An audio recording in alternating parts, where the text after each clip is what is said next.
D'accord.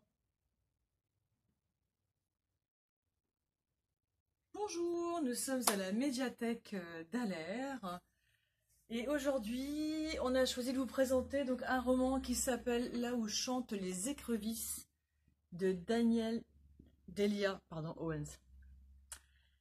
Delia Owens est américaine, elle est biologiste, elle est zoologue, un petit peu aventurière aussi parce qu'avec son mari dans les années 70 elle est partie au Botswana pendant plusieurs années à travailler sur la faune et la flore donc de ce pays, en vivant dans des campements de fortune.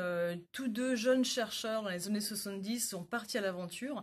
Et de là, elle a écrit 3 livres, 3 documentaires, dont un qui s'appelle Le cri du Kalahari, qui est traduit en français. Depuis, elle a fait donc ce premier roman. C'est un hymne à la nature qui plaira à tous les amoureux des espaces sauvages, des espaces aquatiques et des marais. Delia Owens nous donne une description assez fine de la faune et de la flore. C'est tellement tellement frais qu'on s'y croirait presque. Il ne manque plus que les odeurs de l'eau, des végétaux, des plumes qu'affectionne particulièrement l'héroïne de ce livre. On va découvrir le destin incroyable de cette jeune femme qui s'appelle Kia. Alors j'ai choisi de vous lire la 4e de couverture parce que je la trouve vraiment très bien. Pendant des années, les murmures les plus folles ont couru sur la fille des marais de Barclay Cove, une petite ville de Caroline du Nord. Pourtant Kia n'est pas cette fille sauvage et analphabète que tous imaginent et craignent. À l'âge de 10 ans, abandonnée par sa famille, elle doit apprendre à survivre seule dans le marais, devenu pour elle un refuge naturel et une protection. Sa rencontre avec Tate, un jeune homme doux et cultivé, qui lui a appris à lire et à écrire, lui fait découvrir la science et la poésie, transforme la jeune fille à jamais. Mais Tate, appelé par ses études, l'abandonne à son tour. La solitude devient si pesante que Kia ne se méfie pas assez de celui qui va bientôt croiser son chemin et lui promettre une autre vie.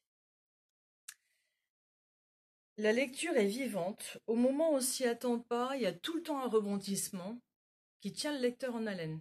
Il y a une intrigue dans ce roman que je ne vous dévoilerai pas. Il y a une intrigue, il y a de l'amour, il y a du suspense, il y a de l'aventure aussi. Et surtout, donc, on va suivre Kia de petite fille lorsqu'elle est abandonnée par d'abord sa mère, ses frères et sœurs, soumis à un père violent et alcoolique. Elle va se débrouiller toute seule, c'est toute sa débrouillardise qui va être décrite dans ce livre. Et on va la suivre jusqu'à l'âge adulte, jusqu'à ce qu'elle devienne une vieille femme.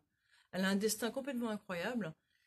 Et c'est un hymne aussi à l'être humain. Ça se passe dans les années 50, dans une petite ville aux États-Unis, où il fait pas bon d'être noir ou différent. Donc on brosse un petit peu, c'est la période ségrégationniste des États-Unis, et donc ça montre aussi tout un volet social qui est intéressant aussi. Mais c'est avant tout donc un hymne à la nature, et vraiment on se régale. Je vous en dis pas plus, je vous laisse découvrir le destin qu'il y a, vous le lirez vous-même, voilà. Donc ça s'appelle Là où chantent les écrevisses de Delia Owens.